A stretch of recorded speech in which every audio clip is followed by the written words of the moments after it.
Welcome to this next Fireside interview that will be led by Mahi Sall, who's the CEO and founder of FinXpair, and he'll be discussing the consumer data right and all things open banking and open finance with Emily Martin from the Australian Treasury, the Assistant Secretary of Policy and Engagement of the Consumer Data and Digital Division. Over to you, Mahi. Thank you for joining us at the Fintech and Financing Conference by the National Crowdfunding and Fintech Association of Canada to discuss open banking, open finance with an exceptional guest, Emily Martin, Assistant Secretary at the Australian Treasury. She leads the Policy and Engagement branch in the Consumer Data and Digital Division. Emily served as Minister Counselor at the Australian High Commission in London. She has decades of experience working in public policy at the Department of the Prime Minister and Cabinet and other government agencies on a number of social policy reforms. Welcome, Emily. It's a great pleasure to have you. Thank you very much. It's a great pleasure to be here, and thank you for those kind words of introduction. My pleasure. Emily, with the consumer data right reform, Australia is literally at the bleeding edge of open data, which arguably is one of the most profound tech and business model innovations of our time. But before we go there, please give us a sense of what you do in your current position. Sure, thank you very much. In my current position, I head up policy and engagement for the consumer data right in Australia at the Australian Treasury. So the Australian Treasury is the lead agency for the consumer data right in Australia, but we work very closely with other CDR. I'm just going to start saying CDR now instead of consumer data right, agencies, which are the regulators. So we have the Australian Competition and Consumer Commission, and we have the Office of the Australian Information Commissioner. So there are two regulators. And then also within the Treasury, we have a data standards body that looks after the technical standards that we have for the consumer data right. In my role, I'm in the position we're very much concerned about the strategic direction of the CDR in Australia. So that's providing advice to government and about where the consumer data right is going and what we see as the benefits that can be gained from continuing on our pathway, expanding across the economy. And I also lead engagement for CDR, which means a lot of engaging with our stakeholders, industry, consumers, our data holders and our accredited data recipients about how we can build a successful CDR. And then also engaging with our international counterparts, which we're doing here today. Right, brilliant. CDR, consumer data right. What is it actually, and what is the current status of its rollout across Australia as we speak? Yeah, so the CDR in Australia has started as what we would all commonly know as open banking, so regulated data sharing in the banking sector.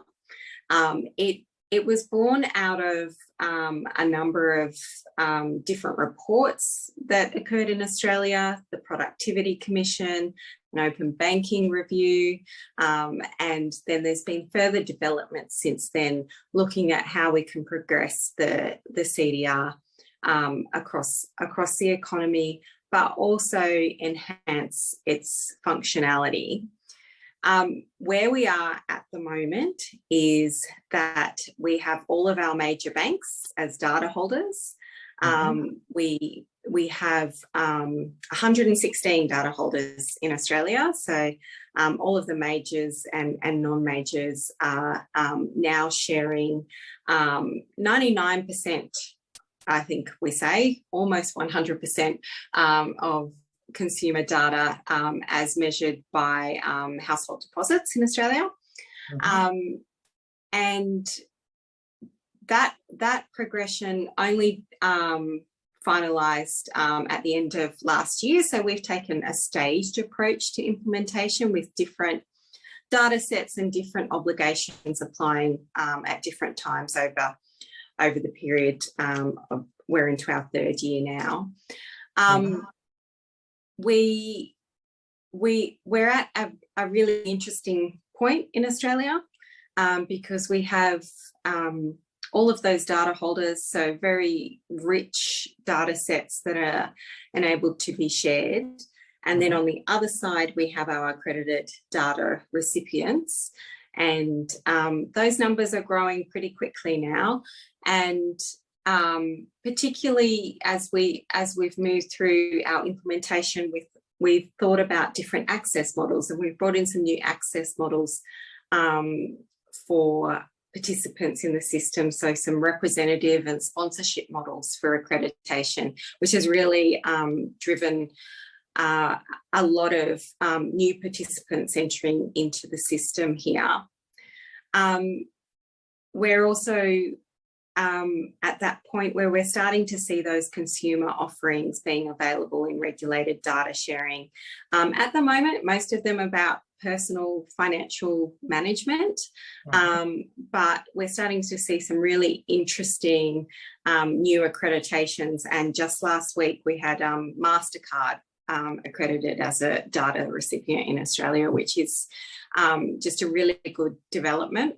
We're also seeing a number of banks and lenders thinking about how they can use the consumer data right to offer digital home loans or, you know, and that's really important here in Australia, where we have really high numbers of consumers coming off fixed mortgage rates at the moment. And like most economies around the world, we're experiencing increasingly, you know, high interest rates on home loans. So it's good for consumers to be able to have that option to compare different lending products and see what's available out there for them.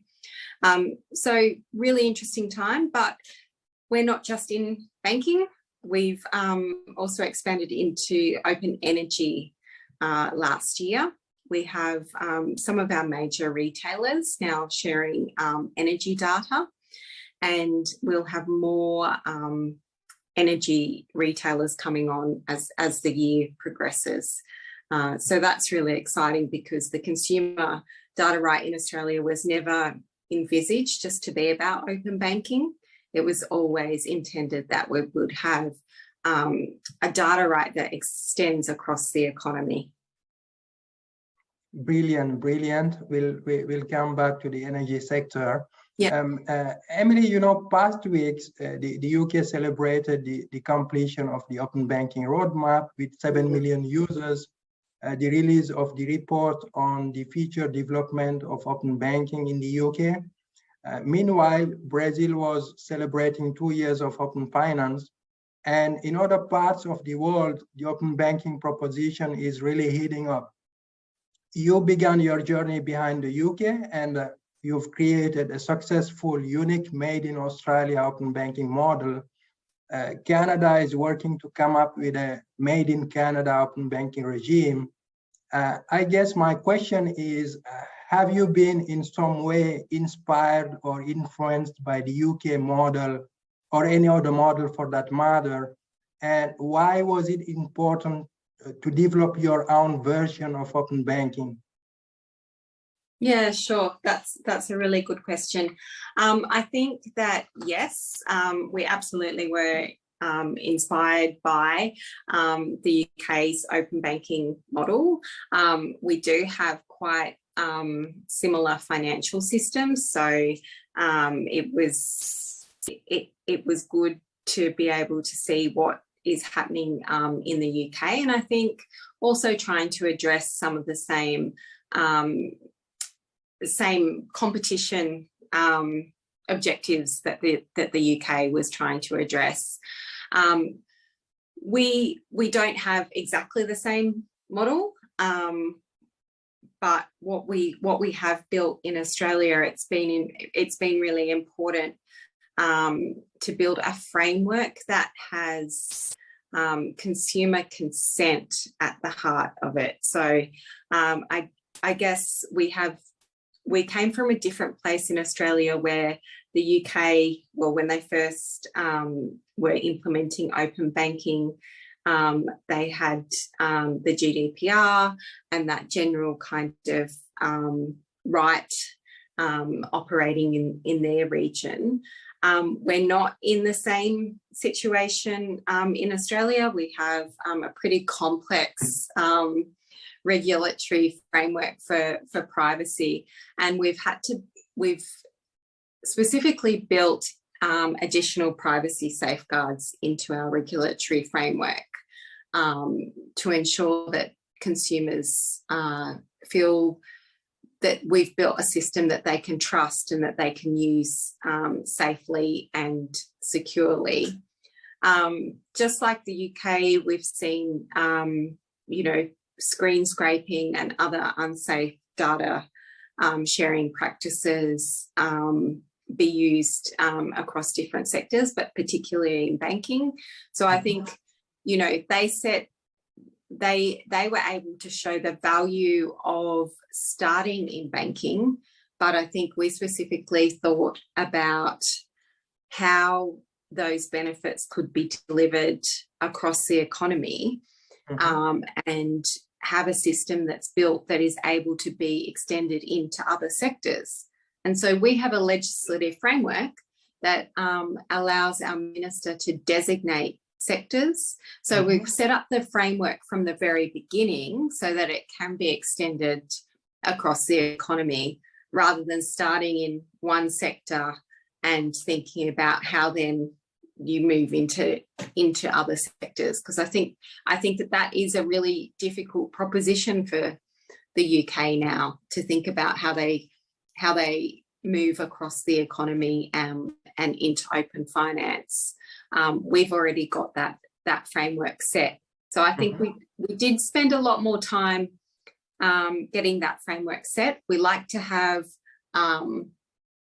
so we have our legislative framework, then we have our rules and our standards, and the rules really enliven the obligations and set out how the data should be shared and what data sets need to be shared. And what we've tried to do is have a common framework that can apply across the economy. What we've learned in trying to achieve that is that in particular sectors, you do need to have some bespoke and sector-specific rules, because there are differences across those sectors. But nevertheless, we've tried to build a framework that can apply across the economy and deliver those consumer benefits across the economy. Right. Very valuable lessons that Canada will certainly take advantage of. In Canada, according to plans, open banking should go live later this year. Significant progress has been made in terms of system design, according to the Ministry of Finance. And right now, the focus is on governance. Based upon your experience with the CDR, what are some of the learnings around governance that you'd characterize as critical in ensuring a successful open banking implementation?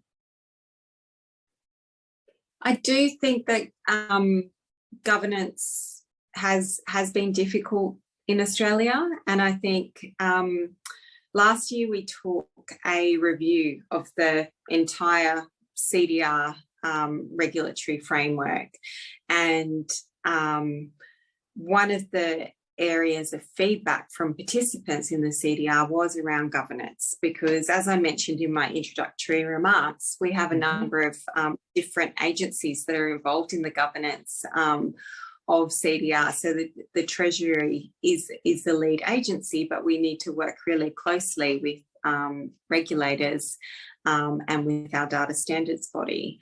And sometimes participants don't understand, which agency is responsible for what, or where to go with particular issues. And that's something that we've had to work very hard at, improving the collaboration and the coordination amongst those agencies, and having a governing board that is advisory in nature, that sits across those agencies. Our legislative framework sets out different, the minister has some statutory obligations, so ultimately is responsible for the designation of sectors and in the future the declaration of actions, and is also responsible for making the rules that govern that enliven that kind of data sharing and data holder obligations. The UK experience of having the open banking implementation entity has been interesting for us to follow. That entity is a lot more industry driven and indeed I think funded by industry, at least in part. I'm not 100% sure, but we don't have the same kind of one single entity at that kind of operational level, and that is something that a lot of participants in Australia have called for and have sought, particularly through that review process that I mentioned last year. We think that kind of what the review process into the consumer data right last year actually found was that it thought that the governance structure that we have at the moment is working well for the size and the maturity of the program at the moment. But what we should think about in the medium to longer term is how we might bring together different governance structures for a range of digital initiatives that operate across the economy. So that's something that, we'll think about in the medium to longer term. At the moment, we are waiting to see how the government responds to that review that was undertaken, but it did recommend that we stay with the current governance structure that we have, but that we have better collaboration between those agencies and better communication with participants as the system matures. Right. Emily, from what I have gathered, you were first to implement the reciprocity principle, which says that, I get data from other stakeholders only if I'm open to sharing the data I have. Brazil took that page from your book and they've been successful with it. Looking back at your journey in terms of open banking implementation, are there any decisive actions, principles, or events to which you can point that significantly helped move the needle? The reciprocity was also something that our review last year looked at, and I think in principle it is really important that if you want to participate in the system and be a data recipient, then you should also, if you have equivalent data sets, share those data sets. So I think in principle everyone can see the value in that type of arrangement. It protects the system if very big players were to come in as data recipients and receive all of those rich data sets, combine them with their own, and not also and then not share their data. It would seem quite unfair. So, in principle, it makes a lot of sense. But we have seen that in some circumstances, it can be a barrier to entry where smaller participants want to come in to the system as accredited data recipients, but are unable to meet the compliance burden that comes with being a data holder as well and sharing that data. So there have been instances where we have thought about deferring reciprocal data obligations for some participants. And what the review kind of concluded was that it's something that we should continue to monitor, and something that in principle is very sound, but you need to think about how it affects the participants in each sector as the system is rolled out. Right, right. Let's switch gears and talk about funding of the open banking program. You've alluded to that previously. Banks in general find the open banking, the open banking bill too expensive. Let's put it like that. In some jurisdictions, big banks have been asked to pay for open banking in addition to the cost of getting their own infrastructure up to speed. Most of these banks have not yet found the right path to monetize open banking. I guess the open banking value proposition for consumers and businesses is well understood, but what banks really get out of open banking? What do they really get out of open banking? Yeah, I think it's been a similar story in Australia, and I think we find as we expand into other sectors and you bring new data holders into the system, you meet the same kind of hesitation, will we call it, because the compliance costs are high, and we have heard that.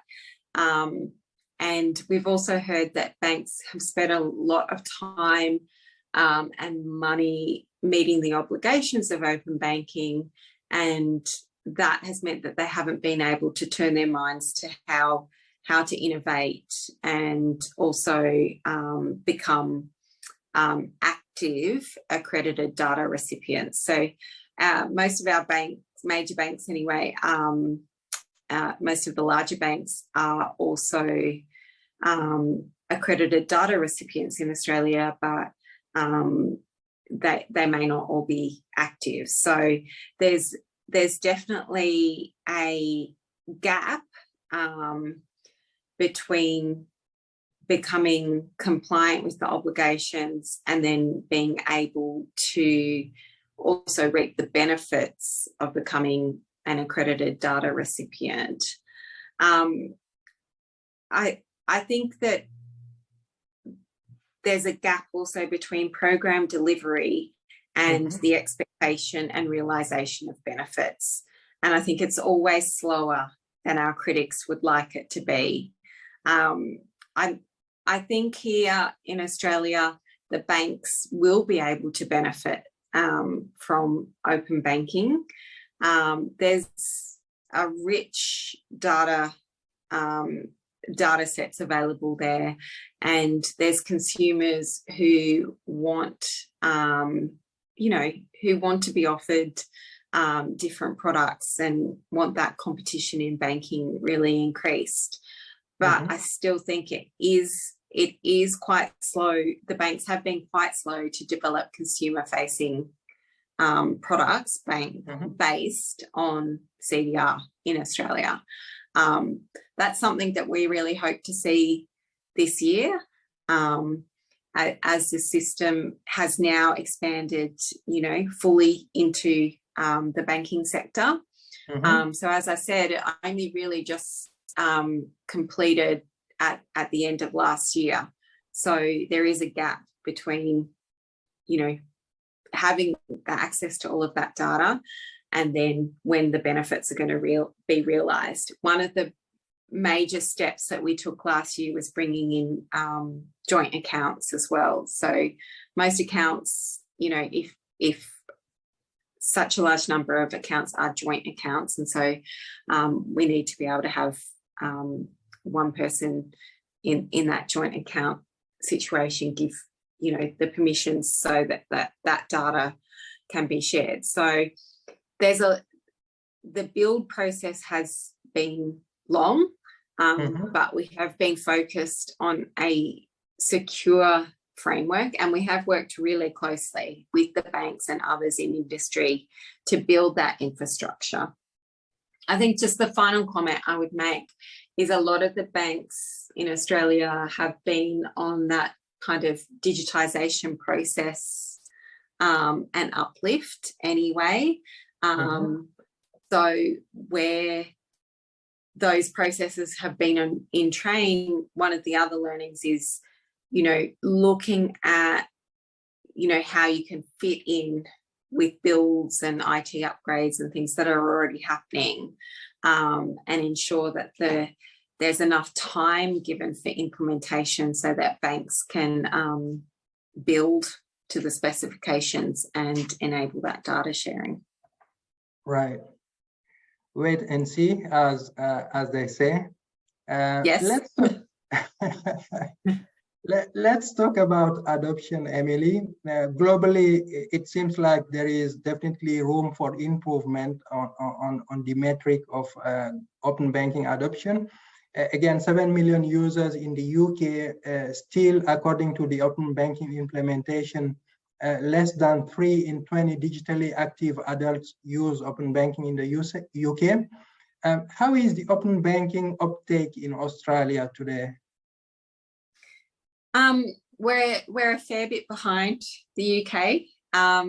We don't publicly publish kind of consumer numbers on participation. What we're tracking has been the number of data holders and the number of accredited data recipients and CDR representatives. So those numbers are increasing month on month.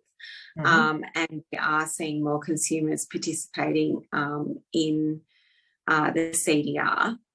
I think one of the big differences between the UK and Australia is that to date our system has been read access only. So we don't have read and write access. When we talk in a moment about what's on the horizon, that is something that we're working on. So that is quite a difference, and I think it takes time, as I was saying, for the data holders to become compliant, for the data recipients to start innovating and developing those products and services, and for consumers to become aware that there is a CDR in Australia. So that it's quite it wouldn't be commonplace language in Australia. A lot of consumers wouldn't be aware of the CDR, and when Australian consumers hear about data sharing, probably at first they're pretty apprehensive about that, because to date messages from government have been don't share your data, not share your data, and we've got to shift the dial for consumers so that they can understand that they can share their data safely, and they should still avoid those unsafe data sharing practices. But we have definitely got a way to go in terms of participation in the CDR.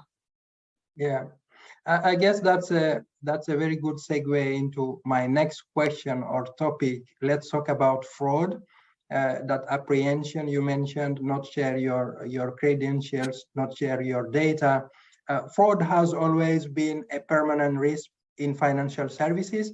And if you ask me, my guess is that it won't go away. In the UK, some people have said that fraud in open banking channels is higher than other channels. I wonder, has any evidence of a possible correlation between open banking and fraud been found in Australia? In other words, does open banking reduce or increase fraud? I would, having had a look at the OBIE's recent report, and also having had the benefit of some consultation with the UK, I think it would be difficult to say with certainty that open banking exacerbates or increases fraud. I think where that fraud is happening in the UK, it's very much related to payment system. At the moment, we don't have payments in our CDR in Australia. So, that is something that we're looking at, and how we, whether or not we need to build more security into our system and more consumer protections. And I think it's great that we've got the UK system to look at and to understand exactly where that fraud is happening and whether or not it is actually exacerbated or increased by open banking. I think we haven't, the CDR in Australia is what we would say is it's the safer and more secure channel for sharing your data. At the moment, the alternative is to share your credentials, to share your passwords, to send PDFs of your data to providers over email. All of those things are unsafe data sharing practices. So we have set up a system that is very safe and has a lot of safeguards in it.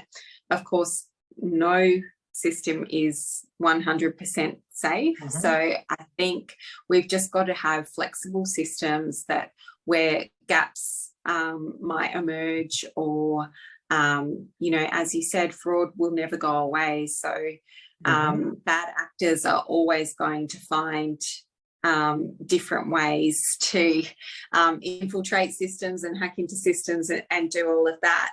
But we, the data sharing as it happens at the moment, there's no central repository for all of the CDR data. The data is with the data holders. So at the moment it's protected by the systems that those data holders have, and it's that sharing channel that we have additional safeguards around. So I think, fraud is definitely topical here. There, across our system, there have been recently some cybersecurity incidents in the private sector, nothing to do with CDR. That has, really highlighted the safety of Australians' personal data. To date, personal kind of data sets aren't in the CDR either.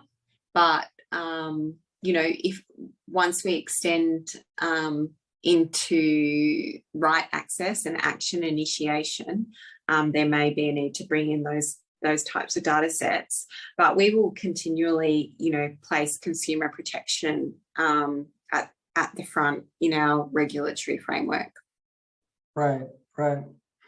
Circling back to adoption, I was wondering, since you've expanded now CDR into the energy sector, does that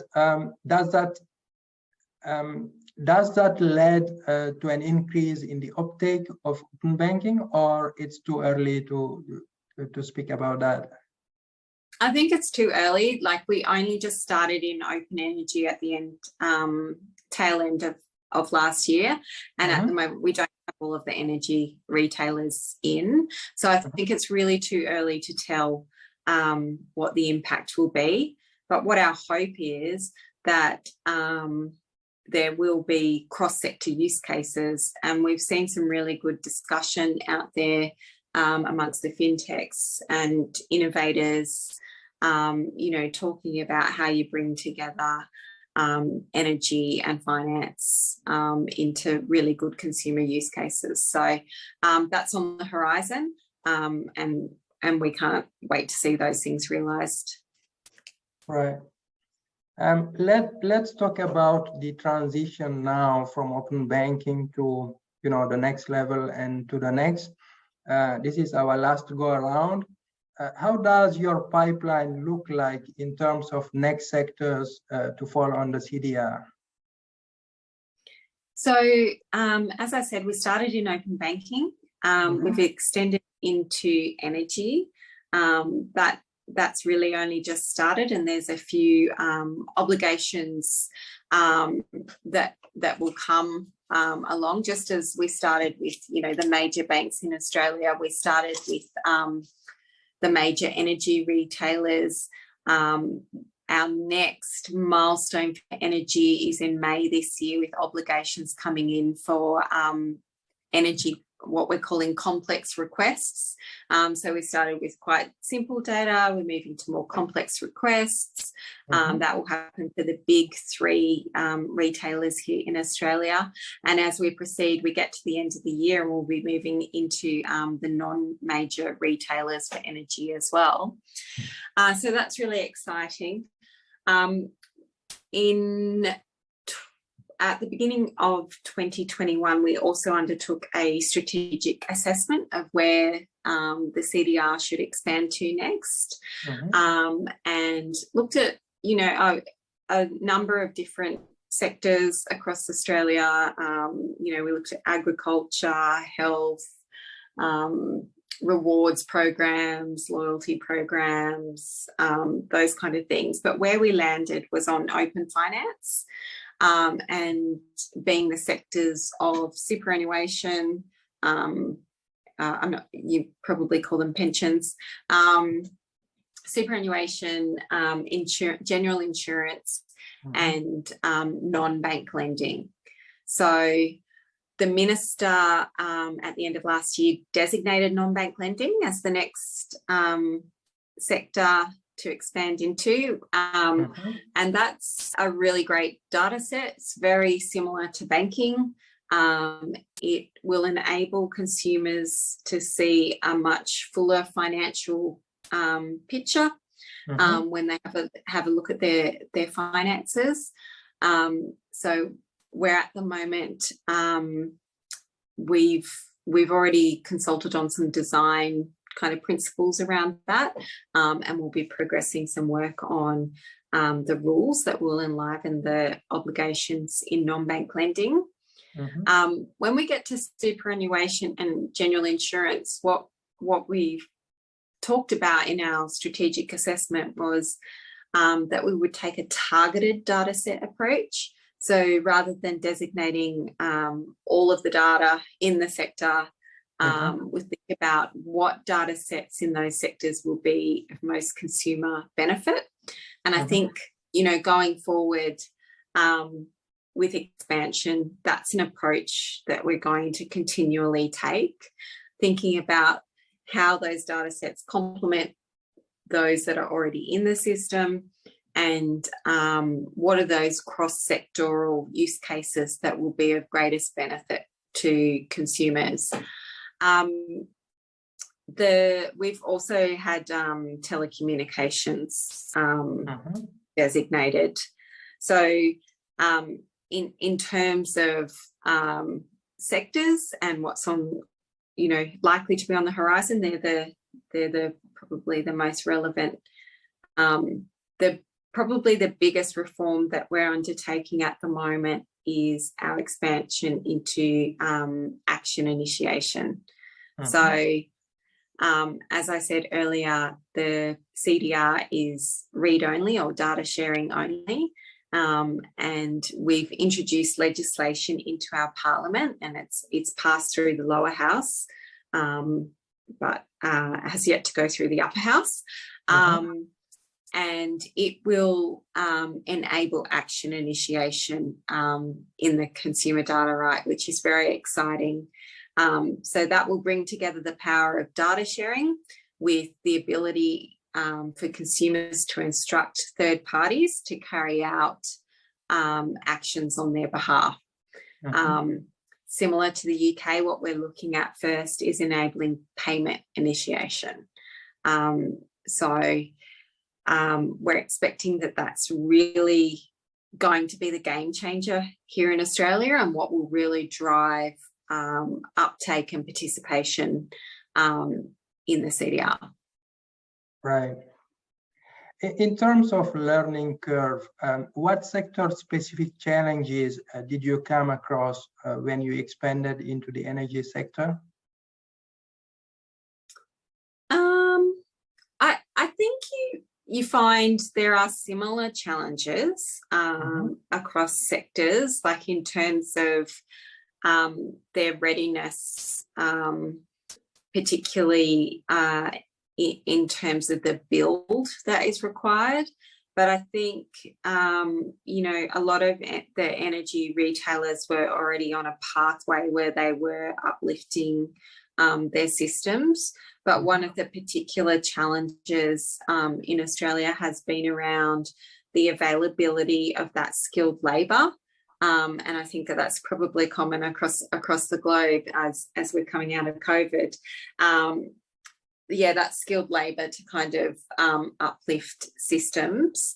But I think, you know, what we learned through banking is you need to work really, really closely with the sector that you're going into. And it's when you're looking at, you know, we have extremely close engagement and a lot of different forums and opportunities for the sector to input into the rules.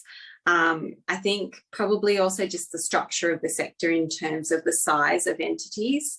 So when we started with the major banks in Australia, there was, you know, we've got 4 big banks and they have the largest market share of banking in Australia.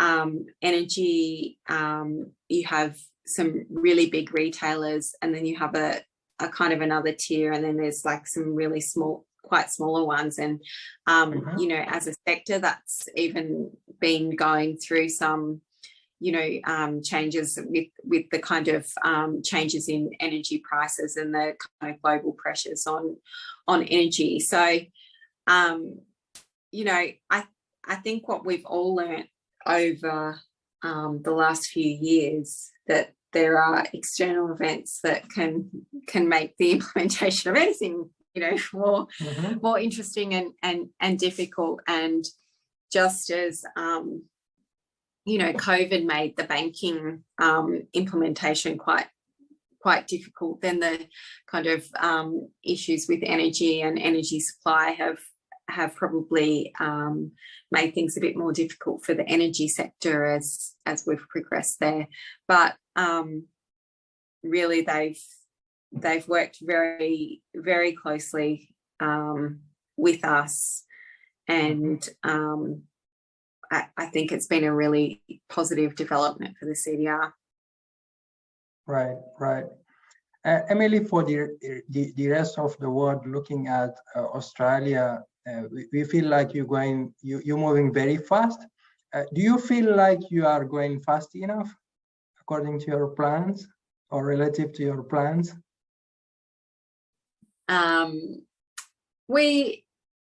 I think when I mentioned that we'd undertaken a review of the system last year, we did get feedback from a number of participants in the system that things are going at quite a rapid pace. But then, you know, I kind of think about the years that it's taken to get to where we are. And I'm not sure that I think that it's been rapid. You know, and I think about, you know, how we've carefully built this regulated data sharing and data portability.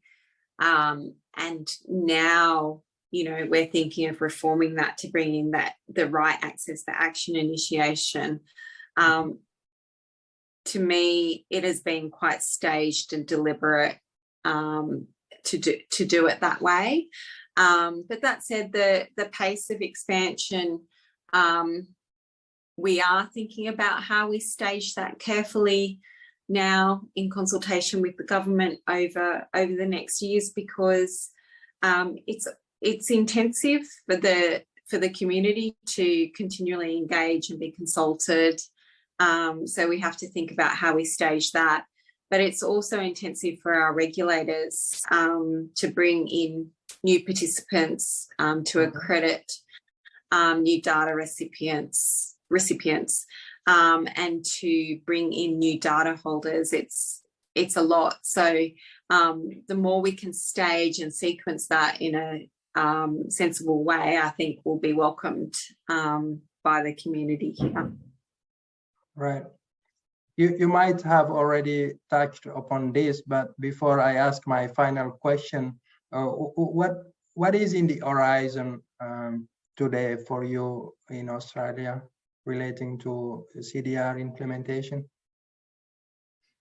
Yeah, I think, yeah, I did touch upon that. I think, you know, but what I can expand in my answer is, you know, apart from further expansion across the economy and bringing in that functionality with action initiation, what I hope to be on the horizon for us in Australia is some fantastic use cases that are going to bring a lot of consumer benefit. You know, a future where households and small businesses have, you know, bundled cross-sectoral offerings that make it easier for them to make financial decisions, or you know, even things like decisions about solar power for your home or your business could be made a lot easier through using CDR data, and then having the opportunity to finance that and know what your financing options are using CDR data. So I think the possibilities are endless, and what we're really hoping to see over the next 12 months is really growth in those products and services, and consumers using the consumer data right for their benefit, their financial well-being, to enhance competition and to improve productivity. Right. Expanding on that, Emily, considering all that is happening right now, what kind of world you see 10 years down the road? And that's my final question. Yeah, I think, you know, the place we want to be in 10 years' time is a place where consumers are, the consumer data right is just operating in the background. You know, they won't necessarily know that they're how it works, or you know, it's a bit like us sending emails and not really, you know, knowing all of the technical stuff that goes behind that. But it's commonplace. They know when they see the CDR symbol that they're sharing their data in a safe way, that they can trust the system, that there's a whole lot of ways that it benefits them. I mean, imagine being able to update your details with all of your providers in a really streamlined, simple way. Being able to change your mortgage, your home loan in a few easy steps, and know that you're getting the best deal.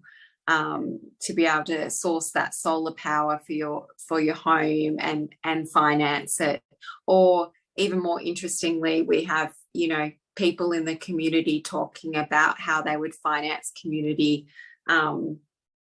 batteries for energy and all kinds of things through sharing their CDR data. So I think, you know, in 10 years, that's where we want to be. We want to have millions of users in Australia, and we want to have the CDR giving consumers a real alternative to current unsafe practices that they engage in. Right, that's a great place to wrap this interview. Thank you very much for coming on and sharing these invaluable insights, Emily. And to everyone else, thanks for watching. This has been the Fintech and Finance Conference by the National Crowdfunding and Fintech Association of Canada 2023. Thank you very much. My pleasure to be here.